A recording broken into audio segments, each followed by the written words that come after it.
ನಮ್ಮ ದೇಶದಲ್ಲಿ ಸಣ್ಣ ಮಗು ಒಂದು ತುತ್ತು ಊಟ ಮಾಡಬೇಕು ಅಂತಂದ್ರೂ ಆ ಮಗುವಿನ ಕೈಗೆ ಮೊಬೈಲ್ ಕೊಡಲೇಬೇಕು. ಇವತ್ತಿನ ಮಕ್ಕಳಿಗೆ ನಡೆಯೋದಕ್ಕೆ ಬರದೇ ಇರಬಹುದು, ಮಾತಾಡೋದಕ್ಕೆ ಬರದೇ ಇರಬಹುದು, ಆದರೆ ಮೊಬೈಲ್ ಆಪ್ರೇಟ್ ಮಾಡೋದಕ್ಕೆ ಬಹಳ ಚೆನ್ನಾಗಿ ಬರುತ್ತೆ. ಆ ಮಕ್ಕಳು ಬುದ್ಧಿವಂತರು ಜೆನ್ಸಿಯಲ್ಲಿ ಹುಟ್ಟುತ್ತಾ ಇದ್ದಾರೆ ಅಥವಾ ಜೆನ್ ಬೀಟಾದಲ್ಲಿ ಹುಟ್ಟುತ್ತಾ ಇದ್ದಾರೆ, ಅಥವಾ ಇವತ್ತಿನ ಟೆಕ್ನಾಲಜಿಗಳ ಸಂದರ್ಭದಲ್ಲಿ ಹುಟ್ಟಿರೋ ಕಾರಣಕ್ಕೆ ಅವ್ರ ಕೈಗೆ ಟೆಕ್ನಾಲಜಿಗಳು ಬಹಳ ಸುಲಭವಾಗಿ ಸಿಗುತ್ತೆ ಅಂಥೇಳಿ ಕೆಲವು ಪೋಷಕರು ಖುಷಿ ಪಡ್ತಾರೆ. ಆದರೆ ಆ ಮೊಬೈಲ್ ಅಥವಾ ಅವರ ಕೈಯಲ್ಲಿರುವ ಡಿಜಿಟಲ್ ಉಪಕರಣ ಆ ಮಗುವಿನ ಮೈಂಡ್ ಸೆಟ್ ಮೇಲೆ ಎಂಥ ದೊಡ್ಡ ಪರಿಣಾಮವನ್ನು ಬೀರುತ್ತೆ ಅನ್ನೋದಕ್ಕೆ ಹಲವು ಸ್ಟಡಿಗಳು ಈಗಾಗಲೇ ಮಾಹಿತಿಗಳನ್ನು ಈ ಮೊಬೈಲ್ಗಳ ದುಷ್ಪರಿಣಾಮವನ್ನು ತಿಳಿಸಿದ್ದಾರೆ. ಆದರೆ ದೇಶ ಆಸ್ಟ್ರೇಲಿಯಾದಲ್ಲಿ 18 ವರ್ಷಕ್ಕಿಂತ ಕಡಿಮೆ ಪ್ರಾಯದ ಎಲ್ಲ ಮಕ್ಕಳಿಗೆ ಮೊಬೈಲ್ ಫೋನನ್ನು ಬ್ಯಾನ್ ಮಾಡಿದ್ದಾರೆ. ಬ್ಯಾನ್ ಅಂತಂದರೆ ಸಾರ್ವಜನಿಕವಾಗಿ ಒಂದು ಮೊಬೈಲ್ ಅಂಗಡಿ ಇದೆ, ಅಲ್ಲಿ ಮೊಬೈಲ್ ಪರ್ಚೇಸ್ ಮಾಡಬೇಕು ಅಂತಂದರೆ ನೀವು ಮಿನಿಮಮ್ 18+ ಇಯರ್ಸ್ ಆಫ್ ಏಜ್ ಆಗಿದೆ ಅನ್ನೋದನ್ನು ಖಾತ್ರಿಪಡಿಸಬೇಕು. ಅದ್ರ ಜೊತೆಗೆ 18ಕ್ಕಿಂತ ಕಡಿಮೆ ವಯಸ್ಸಿನ ಮಕ್ಕಳಿಗೆ ಮೊಬೈಲನ್ನು ಪರ್ಚೇಸ್ ಮಾಡೋದಕ್ಕೆ ಅಂದರೆ ಸ್ವಂತ ಮೊಬೈಲನ್ನು ಇಟ್ಕೊಳ್ಳೋದಕ್ಕೆ ಅವಕಾಶ ಇಲ್ಲವೇ ಇಲ್ಲ. ಏನೋ ಬಹಳ ಅಗತ್ಯತೆ ಅಂತ ಬಂದರೆ ತಂದೆ ತಾಯಿಯ ಮೊಬೈಲ್ ಫೋನನ್ನು, ಅಥವಾ ಆಸ್ಟ್ರೇಲಿಯಾದಲ್ಲಿ ಇನ್ನೂ ಕೂಡ ಲ್ಯಾಂಡ್ಲೈನ್ ಫೆಸಿಲಿಟಿಗಳು ಅಥವಾ ಟೆಕ್ನಾಲಜಿಕಲಿ ಮನೆಗೆ ವಿಡಿಯೋ ಕಾಲ್ ಬರುವಂಥ ವ್ಯವಸ್ಥೆಗಳು ಇವೆಲ್ಲವನ್ನು ಮಾಡಿದ್ದಾರೆ. ಸ್ಕೂಲ್ನಲ್ಲೂ ಕೂಡ ವಿಶೇಷವಾದ ವೆಬ್ ಕ್ಯಾಮ್ ವ್ಯವಸ್ಥೆಗಳನ್ನು ಮಾಡಿ ಆನ್ಲೈನ್ ಲರ್ನಿಂಗ್ ಫೆಸಿಲಿಟಿಗಳನ್ನು ಕೂಡ ಆಸ್ಟ್ರೇಲಿಯಾದಲ್ಲಿ ಕೊಟ್ಟಿದ್ದಾರೆ. ಅಂಥದ್ದೇ ಒಂದು ವ್ಯವಸ್ಥೆಯನ್ನು ಭಾರತಕ್ಕೆ ತರುವಂಥ ಪ್ಲ್ಯಾನ್ ನಡೀತಾ ಇದೆ. ಇತ್ತೀಚೆಗಷ್ಟೇ ಭಾರತದ ಪ್ರಧಾನಿ ನರೇಂದ್ರ ಮೋದಿ ಆಸ್ಟ್ರೇಲಿಯಾ ಪ್ರವಾಸದಲ್ಲಿದ್ದಾಗ ಅಲ್ಲಿನ ಪ್ರಮುಖ ಕಾರ್ಯಕ್ರಮವೊಂದರ ವೇದಿಕೆಯಲ್ಲಿ ನರೇಂದ್ರ ಮೋದಿಯವರು ಮಾತನಾಡ್ತಾರೆ. ಭಾರತೀಯರೆಲ್ಲರೂ ನರೇಂದ್ರ ಮೋದಿಯವರನ್ನು ನೋಡೋದಕ್ಕೆ, ಅವರ ಭಾಷಣವನ್ನು ಕೇಳೋದಕ್ಕೆ ನೆರೆದಿರುವ ಈ ಕಾರ್ಯಕ್ರಮ ನಡೆದಿರೋದು ಆಸ್ಟ್ರೇಲಿಯಾದಲ್ಲಿ ಮಾತನಾಡ್ತಾ ನರೇಂದ್ರ ಮೋದಿ ಆಸ್ಟ್ರೇಲಿಯಾ ಮಾದರಿಯ ನಿಯಮವನ್ನು ಭಾರತದಲ್ಲಿ ತರುವ ಸಿದ್ಧತೆಗಳಾಗ್ತಾ ಇದೆ ಅನ್ನೋದರ ಕ್ಲೂವನ್ನು ಕೊಟ್ಟಿದ್ದಾರೆ. ಹೌದು, 18 ವರ್ಷ ಒಳಗಿನ ಪ್ರಾಯದ ಮಕ್ಕಳಿಗೆ ಮೊಬೈಲ್ ಕಂಪ್ಲೀಟ್ ಆಗಿ ಬ್ಯಾನ್ ಮಾಡುವಂತಹ ಒಂದು ಆಲೋಚನೆ ಕೇಂದ್ರ ಸರ್ಕಾರದಲ್ಲಿದೆ, ಪ್ರಧಾನಿ ನರೇಂದ್ರ ಮೋದಿಯವರ ತಲೆಯಲ್ಲಿದೆ ಅನ್ನೋದಕ್ಕೆ ಆಸ್ಟ್ರೇಲಿಯಾದಲ್ಲಿ ನಡೆದಿರುವಂಥ ಈ ಕಾರ್ಯಕ್ರಮ ಸಾಕ್ಷಿ.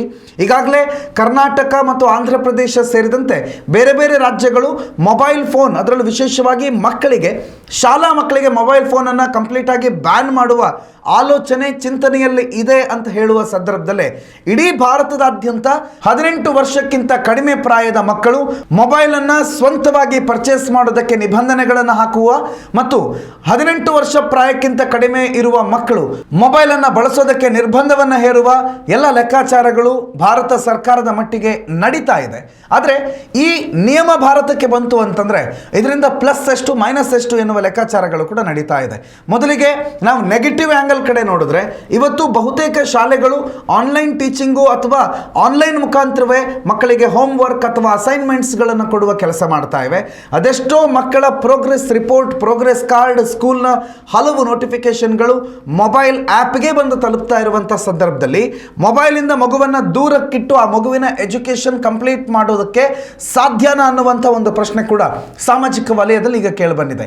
ಇವತ್ತು ನಾನು ಆಗಲೇ ಹೇಳಿದಾಗೆ ಒಂದು ಸಣ್ಣ ಮಗು ಒಂದು ತುತ್ತು ಊಟ ಮಾಡಬೇಕು ಅಂತಂದ್ರೂ ಮಗುವಿಗೆ ಮೊಬೈಲನ್ನು ಅಥವಾ ಇನ್ಸ್ಟಾಗ್ರಾಮ್ ರೀಲ್ಸನ್ನು ತೋರಿಸಬೇಕಾದ ಇಂಥ ಪರಿಸ್ಥಿತಿಯಲ್ಲಿ 18 ಪ್ರಾಯಕ್ಕಿಂತ ಕಡಿಮೆ ಮಕ್ಕಳಿಗೆ ಮೊಬೈಲ್ ಬ್ಯಾನ್ ಮಾಡಿದ್ರೆ ಅದು ಆ ಮಗುವಿನ ಮೈಂಡ್ ಮೇಲೆ ಅಥವಾ ಮಗುವಿನ ಬೆಳವಣಿಗೆಯ ಮೇಲೆ ವ್ಯತಿರಿಕ್ತ ಪರಿಣಾಮ ಬೀರುವ ಸಾಧ್ಯತೆ ಸೈಕಾಲಜಿಕಲಿ ಕೂಡ ಇದೆ ಅಂತ ಹೇಳಲಾಗ್ತಾ ಇದೆ. ಅಲ್ಲದೆ ಇದಕ್ಕೆ ಆ ಸಮುದಾಯ 18 ವರ್ಷಕ್ಕಿಂತ ಕಡಿಮೆ ಪ್ರಾಯದ ಮತ್ತು ಸ್ವಲ್ಪ 14 ನಂತರ ಒಂದು 4 ವರ್ಷಗಳ ಏಜ್ ಗ್ರೂಪ್ನ ಮಕ್ಕಳು ಇದನ್ನು ಯಾವ ಥರ ರಿಸೀವ್ ಮಾಡ್ತಾರೆ ಅನ್ನೋದು ಕೂಡ ಬಹಳ ಪ್ರಮುಖವಾಗಿ ನಾವು ಉತ್ತರಿಸಬೇಕಾದಂಥ ಪ್ರಶ್ನೆ.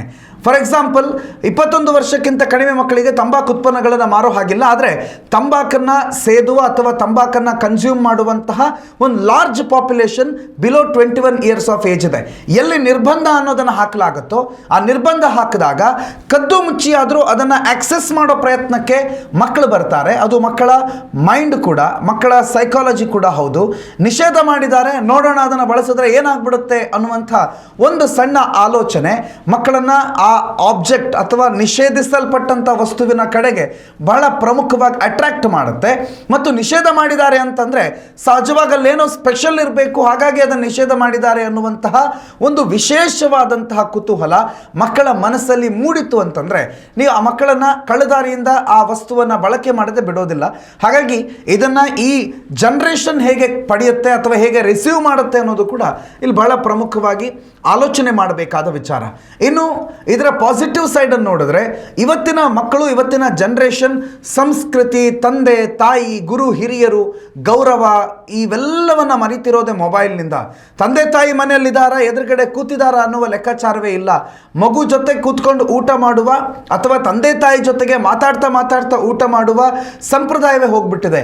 ತಂದೆ ಕೈಯಲ್ಲಿ ಒಂದು ಫೋನು, ತಾಯಿ ಕೈಯಲ್ಲಿ ಒಂದು ಫೋನು, ಮಗುವಿನ ಕೈಯಲ್ಲಿ ಮತ್ತೊಂದು ಫೋನು. 3 ಜನ ತಮ್ಮದೇ ಫೇಸ್ಬುಕ್ಕು, ಇನ್ಸ್ಟಾಗ್ರಾಮು, ವಾಟ್ಸಪ್ನಲ್ಲಿ ಬ್ಯುಸಿಯಾಗಿರ್ತಾರೆ. 3 ಜನಕ್ಕೆ ಕೈಯಲ್ಲಿ ಮೊಬೈಲ್ ಇದ್ರೆ ಎದುರುಗಡೆ ತಟ್ಟೆಯಲ್ಲಿರೋ ಅನ್ನವೇ ಕಾಣೋದಿಲ್ಲ.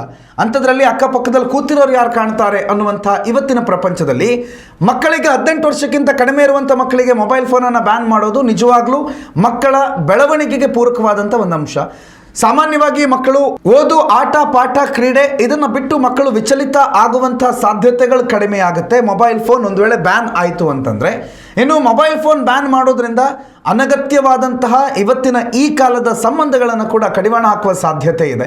ಇವತ್ತು 16 ವರ್ಷದ ಮಗುವಿಗೆ 17 ವರ್ಷದ ಒಂದು ಬಾಯ್ ಫ್ರೆಂಡು ಅಥವಾ ಗರ್ಲ್ ಫ್ರೆಂಡ್ ಇರ್ತಾರೆ, ಅಥವಾ ಯಾವುದೋ ಒಂದು ಸ್ಕೂಲ್ಗೆ ಹೋಗುವ ಅಥವಾ PUCಗೆ ಹೋಗ್ತಾ ಇರುವಂಥ ವಿದ್ಯಾರ್ಥಿನಿ ಯಾರೋ ಡಿಗ್ರಿಗೆ ಹೋಗೋ ಯುವಕನ ಜೊತೆಗೆ ಒಂದು ಸಂಬಂಧದಲ್ಲಿ ಇರ್ತಾಳೆ ಅಂತಂದರೆ ಅದೆಲ್ಲವೂ ಕೂಡ ಈ ಮೊಬೈಲ್ ಫೋನ್ನಿಂದ. ಈ ತಾತ್ಕಾಲಿಕವಾದ ಪ್ರೀತಿ ಅಥವಾ ತಾತ್ಕಾಲಿಕವಾದಂತಹ ಸುಖಕ್ಕೋಸ್ಕರ ಯುವ ಜನತೆ ಈ ಮೊಬೈಲ್ ಫೋನ್ಗೆ ಮಾರು ಹೋಗಿದೆ. ಅದನ್ನು ಬಹಳ ದೊಡ್ಡ ಪ್ರಮಾಣದಲ್ಲಿ ತಡೆಯುವ ಸಾಧ್ಯತೆ ಇದೆ. ದಾರಿ ತಪ್ಪುತ್ತಿರುವಂಥ ಮಕ್ಕಳನ್ನು ಸರಿದಾರಿಗೆ ತರೋದಕ್ಕೂ ಕೂಡ ಮೊಬೈಲ್ ಫೋನ್ ಬ್ಯಾನ್ ಮಾಡೋದ್ರ ಮುಖಾಂತರ ಅವಕಾಶ ಇದೆ ಅನ್ನುವ ಚರ್ಚೆಗಳು ಕೂಡ ನಡೀತಾ ಇದೆ. ಬಟ್ ಇವೆಲ್ಲವೂ ಕೂಡ ಈಗ ಸದ್ಯಕ್ಕೆ ಚರ್ಚೆಗೆ ಮಾತ್ರ ಸೀಮಿತ. ಸದ್ಯಕ್ಕೆ ಭಾರತದಲ್ಲಿ ಈಗಲೇ ಈ ಕ್ಷಣವೇ 18 ವರ್ಷದ ಮಕ್ಕಳಿಗೆ ಮೊಬೈಲ್ ಫೋನ್ ಬ್ಯಾನ್ ಅನ್ನುವ ಲೆಕ್ಕಾಚಾರ ಇಲ್ಲ.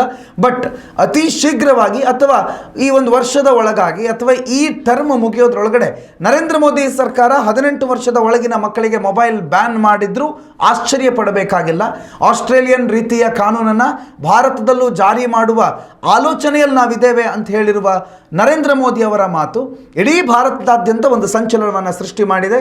ಇದು ನಿಜವೇ ಹೌದು ಅಂತಂದರೆ ಒಂದು ದೊಡ್ಡ ವರ್ಗ ಇದನ್ನು ಸಂಭ್ರಮಿಸುತ್ತೆ, ಸಂತಸ ಪಡುತ್ತೆ ಮತ್ತು ಭಾರತದ ಸಂಸ್ಕೃತಿ, ಇತಿಹಾಸ ಮತ್ತು ಪರಂಪರೆ ಇನ್ನೊಂದು ವರ್ಷಗಳ ಕಾಲ ಉಳಿಸ್ಕೊಳ್ಳೋದಕ್ಕೆ ಸಾಧ್ಯ ಆಗತ್ತೆ. ಉತ್ತಮ ಸಂಸ್ಕಾರಯುತ ಶಿಕ್ಷಣದೊಂದಿಗೆ VSS English medium CBSE school Udupi Muddur. ನರ್ಸರಿಯಿಂದ 10ನೇ ತರಗತಿವರೆಗೆ ಶಿಕ್ಷಣದ ಜೊತೆಗೆ 5ರಿಂದ 10ನೇ ತರಗತಿವರೆಗಿನ ವಿದ್ಯಾರ್ಥಿನಿಯರಿಗೆ ಉತ್ತಮ ಹಾಸ್ಟೆಲ್ ಸೌಲಭ್ಯವೂ ಇದೆ. ನಿಮ್ಮ ಮಕ್ಕಳ ಪ್ರವೇಶಾತಿಗಾಗಿ ಈ ಸಂಖ್ಯೆಗೆ ಕರೆ ಮಾಡಿ.